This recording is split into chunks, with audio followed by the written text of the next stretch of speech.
또 다른 집밥을 만나러 왔습니다. 주부 이소연 님이 점심을 준비 중인데요.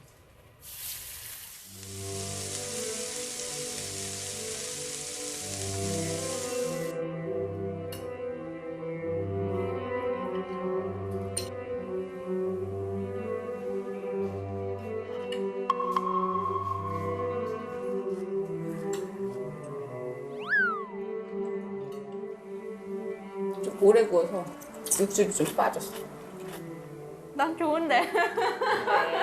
너는 뻑살을 좋아하잖아. 육즙이 빠져서 좀 뻑뻑해졌어. 난 맛있는데. 먹었어야 돼. 원래 평소에 좋아하시는 고기는 뭐예요? 흑살 아니면? 오겹살. 오겹살. 그래서 삼겹살도 두툼하게 썰어가지고 양쪽 바싹 구워서 좀 레스팅해놨다가 그냥 썰어서 쫙 나오는 육즙. 소연님은 자타공인 고기 애호가입니다. 삼시세끼 밥상에 고기가 빠지는 법이 없다네요. 다 좋아하지 않나요? 고기는 반찬 중에 육류 한 가지, 어류 한 가지, 그리고 야채류 한 가지 이렇게 이 정도 늘 맞춰서 준비를 하려고 해요. 보통 그러니까 매 끼니마다 고기가 있기는 있죠. 뭐 국에 들어가 있든 뭐 찌개에 들어가 있든 또는 볶음으로 있든 항상 고기를 거의 안 빼먹는 것 같아요. 고기 애호가의 냉장고 안은 어떻게 돼 있을까? 소연님이 냉장고를 열었습니다. 대패 삼겹살. 요건 소고기. 와, 고기가 왜 이렇게 끊임없이 나옵니까? 와, 고기 종류가 다 있네요. 소고기 먹다가 소고기가 없네. 그러면 돼지고기가 남았어도 소고기 또 채워 넣고, 돼지고기 먹다가 삼겹살 먹다가 목살은 있는데 삼겹살이 없다. 그러면 삼겹살 또 사다가 또 쟁여 놓고 몇 집에 이만큼씩 이렇게 나눠 드리고 남은 거. 그런데 소연님은 지난해 이상 지질 혈증을 진단받았다는데요. 콜레스테롤이 너무 높다. 그래서 제가 식이요법하고 운동하고 해서 조절을 해보겠다. 콜레스테롤 수치를 낮추려고 거의 매일 운동을 하고 있지만 개선이 쉽지 않다고 합니다. 어떻게 해야 되는지를 잘 모르겠는 거죠. 마지막으로 소연님의 결과인데요. 콜레스테롤이 248 그리고 LDL 콜레스테롤이 163, 130 이하가 정상인데 이렇게 맨날 운동하고 날씬하신 여자분에게는 예상 못한 와. 결과죠.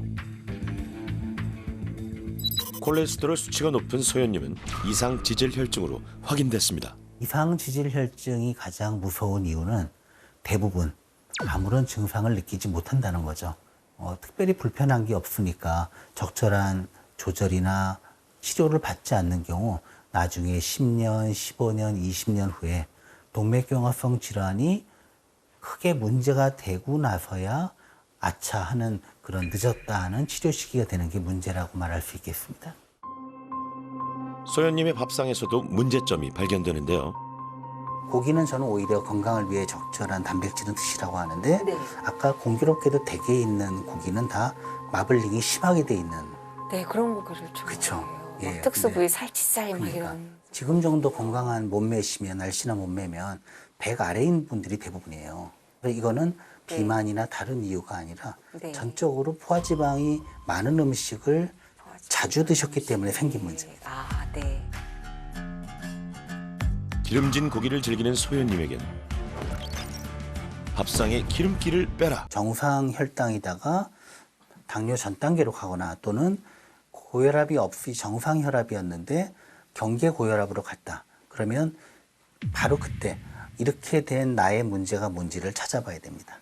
혹시 짜게 먹었는지, 고열량 음식을 많이 먹게 됐다든지 그런 문제를 찾아가지고 적극적으로 관리해서 환자로 넘어가지 않도록 하는 게 정말 중요하다 생각합니다. 만성질환 전 단계의 경우에는 한 가지 식품이나 한 가지 영양소를 좀 과도하게 드시는 경우가 많아서 그런 전반적인 식사의 균형을 맞출 수 있도록 권장을 드렸습니다. 소금이라든지 기타 양념, 조미료를 줄이고 좀 가공을 덜 한 상태에서 섭취를 하신다면 오히려 밥이랑 반찬이랑 어류유찬 포함해서 골고루 식사할 수 있는 방안이 될 것 같습니다. 만약에 고기로 치면은 탁구공 하나 40g 정도. 그렇게 조금요? 생선 이게 50g 이 정도. 그쵸. 생각보다 많지 않아요. 어머, 너무 놀라셨어. 두부로 치면 한 80g 정도? 귤하고 바나나 먹는 건 괜찮나요? 네, 괜찮습니다. 바나나에 칼륨 많아서 체내에 있는 나트륨 배출에도 좋아요. 네. 한 묶음 먹는데. 한 묶음을 드신다고요? 그래서 지금 2단이면 하루 전체에 바나나 하나 드실 수 있어요. 하루에 하나요? 와. 하나 드실 수 있어요. 당근 저를 주스로 먹어도 상관이 없어요? 식이섬유소가 일정 수준의 그 길이가 있고 끊어지지 않아야지 포만감을 높이고 체내에서 좋은 작용을 하기 때문에 주스로 갈아 드시진 마세요라고 말씀드려요. 그럼 토마토도 마찬가지고요? 네, 마찬가지고. 포화지방 흡수를 줄이기 위해선 기름기가 적은 육류를 쓰고 조리용 기름은 들기름이나 올리브유를 사용하는 게 좋다고 합니다. 소금 대신 향신료를 다양하게 쓰면 싱거운 맛을 향미로 보충할 수 있다네요. 아우, 이거 좋은 꿀팁인데요. 유일하게 먹는 양을 늘려도 좋은 식품군은 바로 채소류입니다.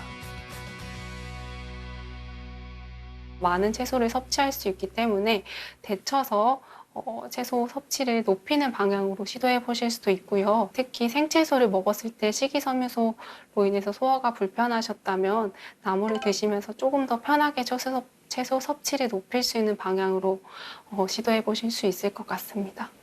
샐러드보다 10배, 100배 건강하고 좋은 음식이 우리 나물 문화라고 생각을 합니다.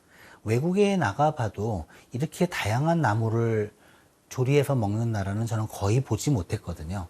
굉장히 많은 식이섬유와 영양소를 섭취할 수 있는 정말 좋은 방법이라고 생각을 하고요. 나물의 특징상 그게 싹인 경우가 많기 때문에 그냥 다 큰 채소보다도 안에 더 많은 영양소, 더 많은 폴리페놀들이 들어있다는 점에서 영양학적으로도 상당히 우수하다고 보고 있습니다.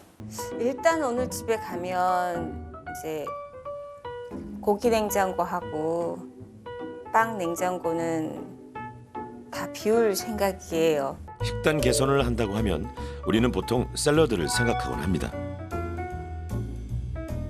그런데 귀하신 분들에겐 한식으로 개선하라는 처방이 내려졌는데요. 한국 사람들이 즐겨 먹고 익숙한 식단, 그리고 우리 한국에서 흔히 구할 수 있는 식재료로 만든 식단이기 때문에 지속 가능하다고 생각을 했습니다. 지중해 식단이 건강하다고 유명하다고 그래봤자 우리 한국 사람들이 지중해 식단을 유지하는 건 식재료 구하는 것, 또 우리의 입맛, 여러 가지 그런 식문화상 지속이 쉽지 않잖아요. 소유님도 포화지방을 뺀 밥상으로 바꾸었습니다. 나물밥을 먹게 되면 채소 식이섬유가 많아지고 그 안에 사실 밥은 반밖에 안 들어있거든요. 거기다가 다른 반찬도 뭐 두부라든지 계란처럼 혈당을 거의 조금밖에 안 올려요. 그렇기 때문에 똑같은 한 끼를 먹어도 그런 식단으로 먹게 되면 혈당은 조금밖에 안 올리는 거죠. 이상 지질혈증을 진단받았던 소연님의 결과도 궁금한데요. 지난번에 문제가 됐던 게 네. 콜레스테롤이 248로 네. 많이 높았고 특히 LDL 콜레스테롤이 네, 163이었던 게 문제였죠. 네. 콜레스테롤이 232로 줄었고 LDL도 154로 줄었는데 개선이 됐습니다. 밥상을 바꾸자 콜레스테롤 수치가 반응을 보였습니다. 그래서 이분의 경우는 이상지질혈증이 있다는 걸 알았기 때문에 그것을 해결하기 위해서 운동은 열심히 했지만 반면에 좋아하는 음식을 포기하지는 않으셨거든요. 근데 결국은 운동으로 안 되던 이상지질혈증의 문제 해결이 밥상을 바꿈으로써 개선될 수 있다는 것을 보여준 좋은 사례라고 생각합니다.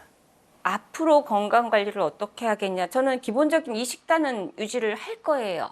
제가 의사로서 30년 동안 진료를 해보면서 점점 더 늘리는 것은 병원에 오기 전에 큰 질병이 발생하기 전에 밥상을 개선하고 생활 습관을 개선하는 것이 무엇보다 중요하다는 걸 점점 더 느끼게 되거든요. 건강한 식재료로 건강한 밥상을 꾸리되 최대한 내가 맛있게 먹을 수 있는 밥상을 꾸리는 게 오래도록 건강한 식단을 유지하는 비결이라 생각합니다.